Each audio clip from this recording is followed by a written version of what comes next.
Hey, it's Chris. Let's do this. Defenders of the Wild, Outlandish Games. This is probably the closest thing to Spirit Island I have seen made yet. That should excite you if you are a fan of hard cooperative games. Let me show you why. Let me tell you how I feel about it further, and let's see if it's right for you. Want to know more? Let's go. So what do you need to know about this game? This is a 1 to 4 player game with asymmetric animal-based factions where you're trying to stop the spread of the machinery of taking over the woodlands and nature in general. And so what you're going to be doing in this game is you're going to be playing through your hand of cards, taking various actions in a slightly pandemic-esque way with a Spirit Island twist. Does that sound interesting? Well, it should be, because we've got 4 separate factions that are going to have 2 different ways of asymmetrically constructing their decks if you want to. Now, they're going to be coming also with just decks that you can just take right out of the box and play. And each of them are going to have slight attributes differently depending on what your play style is, to give you a little bit more variety than just, say, 4 factions in the first place. So what you're going to be doing is you're going to be taking one of several different actions in your turn for a total of actions based on the card that you play. There's going to be your phases as the cooperative team, and then there's going to be the machine phases. Now, what do you need to know about these? What makes this unique? What makes this different? Well, as I mentioned, you're going to be having a deck of 12 cards. The first phase of things is everybody simultaneously takes one of their cards from their hands, lays it out face down. Then, when everyone's laid one, you play it face up. Then you go in player turn order clockwise, whoever has the first player marker, and you go according to whatever's on this card. Now, these cards have several different icons on them you got to get used to here. In the lower left-hand corner, you can see that it tells you a number. That's the number of actions you get that turn. It also has an ability that will be, in this case, a reveal ability when I flip it over. And then it also has in the upper left-hand corner insignias, which will tell you what faction they are sort of most attuned to. That comes in later, because if you want to use more actions on your turn, you can actually play more cards that are of the same faction in this upper left-hand corner in the first place to get additional actions, but it's going to burn you those cards from your hand to prevent you from getting later use. Now, you're going to say, why would I want to do that, Chris? You know, this is a game where you just play cards and go, right? No, this is the tricky sticking point. Your hand doesn't refill in this game like a lot of other games that you're more used to, and that adds an increased degree of difficulty because that goes into the actions that you're going to be having to take. So you're going to be having to manage this game with your factions that are based on this board, anywhere from 1 to 4, depending on how you want to play. I have 2 set up here for example's sake. Coven with the bird here in the blue, and then I have the order over here in the orange. You're going to be taking one of about 8 different actions on a turn-by-turn basis with whatever number it is that I mentioned with that card that you're playing at the beginning. Now, you're not allowed to communicate what you're playing before it's face up, though, so that becomes the tricky side of things in the first place. Once it's face up, you can communicate, but the turn order is still determined already. And so you're going to be taking move actions. Move actions meaning if your favored area is blue, for example, I only get to take 1 move action to move all the way in an area there. I can actually even take a step outside of it as an action. I can move inside of it and as far as I want as an action, or I can just go 1 space if I so choose. Then you're going to be building your camps, but this is tricky because you actually have to earn enough support. Support is your main resource that you are gathering, playing cards, as well as building other actions. Support is actually tracked by this little fancy player board. And what you have is you have this little pawn that you're going to be moving around the outside. And when it goes up as far as you can, then you can build one of these camps in only your designated color. So orange and orange, blue and blue. Then after you build it, you go back down to the bottom and you have to get support again. But you'll see that a number gets revealed there. When a number gets revealed, that is what you get to draw your hand size back up to. So when you build your camp, is going to be very important based on how many cards you have in your hand. And you're going to have to manage that because you'll see as this goes up, you get more cards in your hand to refill. You only have 12 cards total in your deck. So that's going to be the main way you're going to have to balance the action selection system in this game in the first place. The other tricky part is not only you, but all players playing have to have all of their camps built and this board completely cleared. And so as you go, you're going to have more support in order to get to that last one in the first place. Degree of difficulty can be modified, though, by how many buildings and camps you start out with in the first place. That's one of the player actions that you'll be doing on a turn-by-turn basis. Other actions that you're going to be doing, very pandemic-esque, if you will. Regrouping, going back to one of your campsites, or cleaning up some pollution over here. Pollution turns into toxicity. You'll see I have the machine card over here in the upper hand corner, and these toxicity cards essentially come out if you ever have 3 of these little tokens on one spot. And so there are going to be cards, machine cards, that will put out extra tokens there, and it's 3 gets changed into 1. All those get put out though. Again, bad stuff is going to happen. You can clean those up though using one of your actions in place of it. Now, what else can you do? You can actually move into areas where mechs are. These little mechs that are going to be deployed essentially as minions to the engines, and you can fight them and destroy them. You just get to do it for free.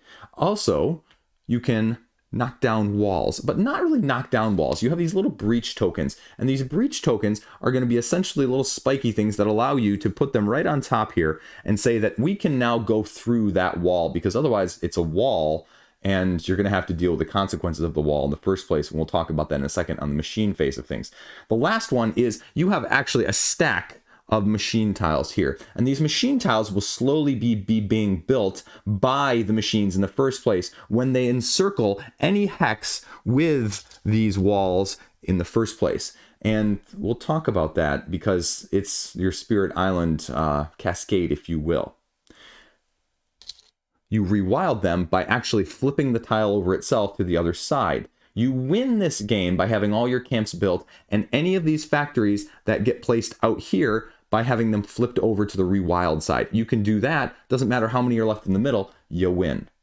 How do you lose? You get knocked out. Well, tricky part is you get knocked out, but when you get knocked out, you lose a card from your hand or from your deck. And as I said before, they have the type in the upper left-hand corner here. If that type matches another type that's already been knocked out, you lose, because there's only 4 different colors.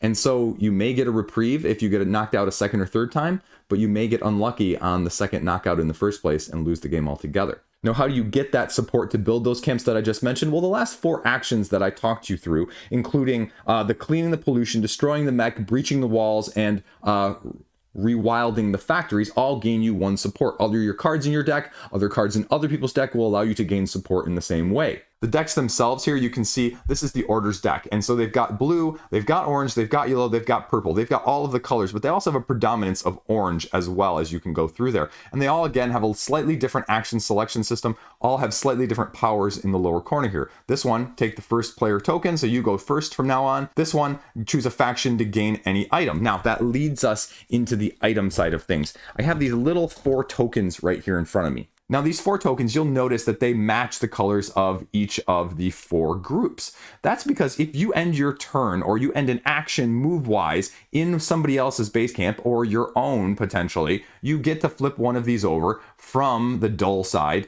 to the item side, and they all give you various bonuses. That does not count actually as one of your actions, a freebie, if you will. The bread just gives you an additional action on your turn. The rockets allow you to, well, sort of shoot at the mechs if you're 1 square away and potentially not take retaliation damage. I say potentially there. Then you have the potion, heals you from all your damage, and then the maps, and allows you to go to any spot color-wise that you are already in. So if the bird here in the blue, he's actually blue, but he's in the orange. If I played the map, I could go to any other orange on the map. Now, I mentioned the potions because the other action that I forgot to say is that you can actually heal all your damage. Damage is also tracked on the bottom of your little card. If you ever get 3 damage, that is when you have to lose one of those cards from your deck in the first place and potentially have a lose game situation going on. How do you take damage? Well, that leads us to the machine phase of things. As you can see on the map right here, we have 2 engines that are set up, and we have various little mech minions. There are mech minions on the top of this machine core, as well as mech minions spread throughout the land. And this is sort of the starting setup you can see that you're going to be having to deal with. The mechs basically do you damage if you are in the hex with them, or you are an adjacent hex to ones that are on a factory tile, because the factory tile ones, even if they're not elevated, if they are elsewhere, they are considered snipers then. So snipers get a 1 range, everything else is melee damage. And to determine if you take damage or when you take damage, basically if you do an action in the same square as them while they're with you, or next to the snipers, you gotta roll the die and see. But no matter how many are targeting you, if you're in a square where there's 2 snipers next to me and a melee on top of me, I only roll once, so you can't take more than 2 damage on a turn. Haha. per action though, and that's where you got to be very careful. How many times can you get away? Because these little minion guys are actually going to track you down on their turn if you pull the wrong card. Speaking of that though, let's talk about this, because it goes good guy, bad guy, good guy, bad guy, player, AI, player, machine, back and forth. So all the players don't get to go before the machines. They're going to take an individual turn every single time in between you. And so from a cooperative standpoint, you really got to maybe adjust on the fly, because there are going to be three types of cards that you're going to be dealing with. One, the engines. The engines are going to move. The engines are going to go out, and the engines actually are a little bit tricky. The AI system over here is dependent on this little board. You can see that it has two little arrows there, one going to the right and one going to the left, and the number of gears there. One of the cards in this deck actually tells you to toggle that switch, because that toggle, when it gets toggled, determines which way around the hexes that these engines are going to go. Are they going to go right in that way? Or is he going to go left around this way? Because when that happens, the engine card goes, and wherever the engine goes, then you have to set up the walls behind the engine. So I'm having to set up these walls right here to track the engine. Well, how do you get the factory tiles out that I mentioned from the center grid here? You have a completely encircled hex in the first place. If you ever have one of those at the beginning of the engine's turn, then the engine gets to play a factory instead. Now, this is the one criticism, as you can see here. It doesn't really fit well with the walls in place as well. So that's probably the biggest criticism of just the aesthetic and the setup here. It gets a little bit messy because you got to kind of readjust and put them back on and, you know, readjust there. But you go back and forth. Now, the second thing is you have minions.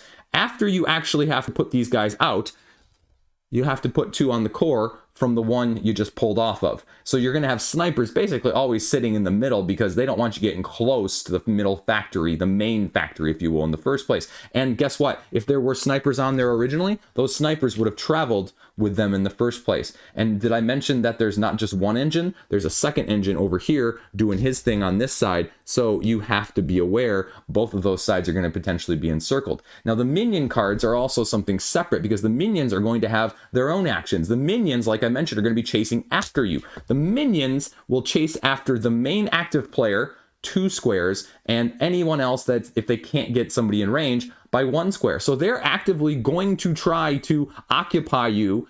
Not that they do damage by sitting there when it's their turn, but if you try and take actions when you're nearby them, they're gonna really get after you and really take you out really quickly if you're not careful. The third and last type of card is actually the pollution card here. If you ever have one of these little tokens, these big ones, the ones that take 3 to make them, if you ever have your character on or even next to one and the pollution card is going off, you also take a damage. And oh, by the way, the factories spread pollution to other areas, a la Spirit Island.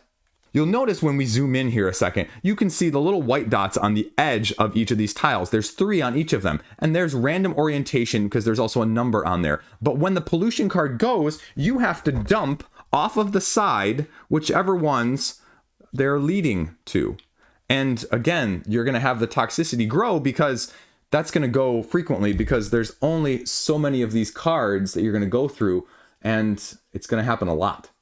How can you mitigate it? You're going to have to go and get close to the snipers to deal with it, right? Now you can see the pieces snapping together. The pollution card is also the thing that toggles that switch back and forth, like I showed you before, with this thing of whether or not the machines are going to the left or to the right. Ooh, look at that. I did that on camera. That's pretty good.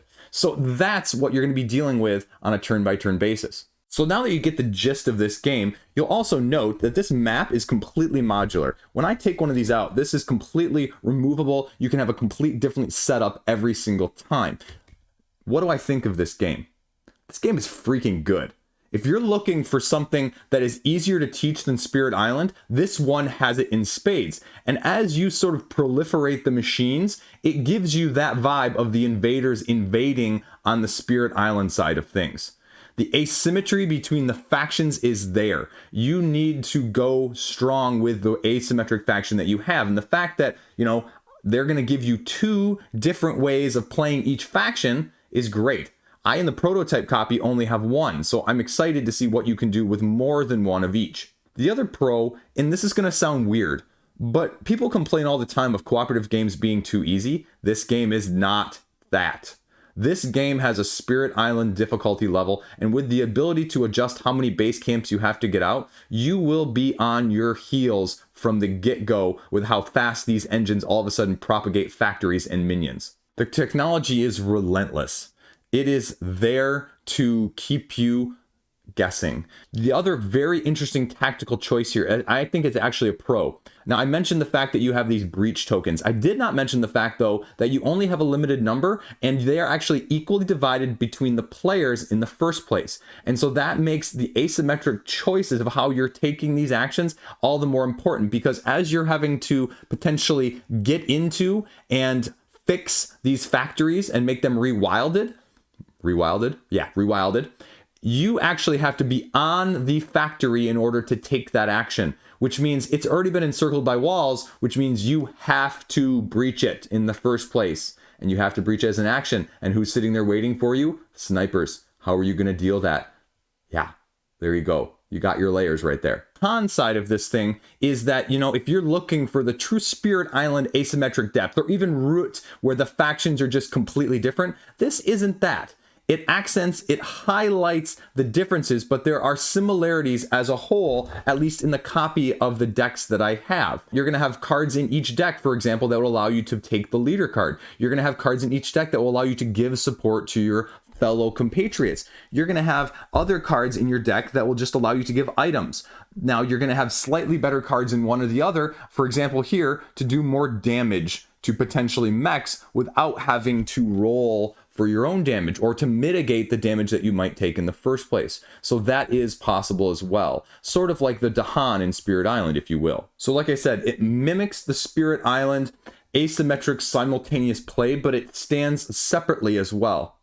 This is not going to appeal for the heavier Spirit Island fans, how you have to think even a turn or two ahead in that aspect. You have the actions, but you're doing a whole different system. And don't get me wrong, I love Spirit Island. It is my favorite game of all time right now. And this, though, scratches a similar but different itch. Now, you're not going to have, like I mentioned, the asymmetric depth of the faction, but the ability to choose between two ways of molding them is going to give you more, because again, they're going to have accents that the other three factions are not going to have, but still have some similarity and overlap. So if you have someone new playing, they can still play a different faction and not feel completely lost, a la Root. Spirit Island, again, a little bit different, but in the same light, where sometimes you just don't understand how that spirit plays. This is not going to have that problem, or potentially that benefit, if that's really what you're looking for, because it's not going to be as heavy or as deep in that sense. Your mileage is going to vary there. But because the core mechanisms, because the core actions take more of a slight pandemic blend with Spirit Island here as well, it's going to be much more approachable for people like my wife who hate Spirit Island, who actually enjoyed the mechanistic approach to this one as being slightly more forward thinking in terms of I know what I'm doing on my turn, and not having to, and this one's going to benefit those people who are very similar in the sense that I like being more concrete about what the board state is now and dealing with that as a tactical rather than more of a strategic long-term planning. Not that you don't need to do that too, because you will with how these machines are going and the direction in which they're heading and how you're going to avoid them, because also if they go off the edge of the board, that's going to encircle something else and you're going to have to deal with the ramifications, the consequences if you let them go too far in one direction as well. So what do I think of this game? Final thoughts here. Outlandish Games has an absolutely outstanding cooperative game on their hands here.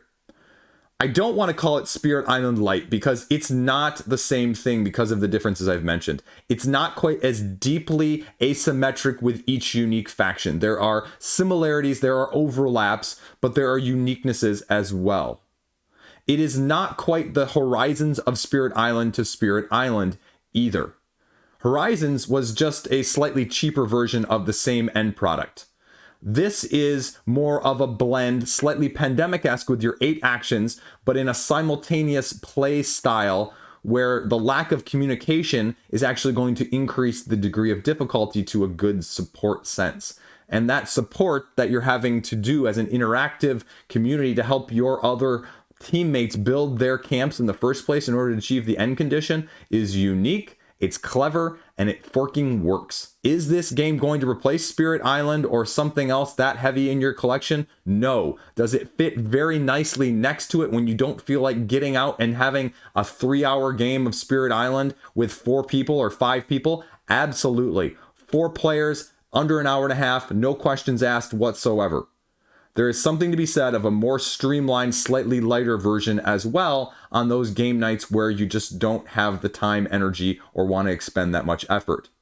And still have some of those benefits of the asymmetry, the slightly different play than the person sitting next to you, and the ability to mitigate what's going on in front of you based on the actions, the items, and the resources at your disposal. So all in all, if you like a harder cooperative game, because I no qualms also about telling you that this is harder than any game of Pandemic I've ever played. This is just probably a notch down in terms of difficulty, though, from a Spirit Island because of the nature of the mechanics that they've adopted in a very, very fine-tuned manner. The other thing I have to mention here at the very end, just as a reiteration of an earlier point, the other thing that I could see being frustrating is some of the spacing on these tiles themselves. You can see, for example, these walls, and when you're putting the factories down, it's very finicky. The breaches fitting on top is very nice, but these walls don't really fit on top of the tiles. They don't actually fit next to them without abutting into them. And so that's the biggest issue from a production standpoint right now. I mean, the player boards themselves as well, they're going to be upgrading, and so it's not going to probably look much like this. So there's going to be a benefit or a better version of that in addition. So as always, take prototypes for what you will, but it doesn't lessen the mechanics, which is the bottom line in the first place, always. So if the price point is right and you like a good hard cooperative game, this one. I'll make the argument that this is probably the best overall mechanistic cooperative game I have played in 2023. New game. Easily. There you go. Check it out. As always, questions, comments, concerns down below. If you made it this far and you somehow aren't subscribed to me, you know what to do. Stay classy. Have a great freaking day. See you around.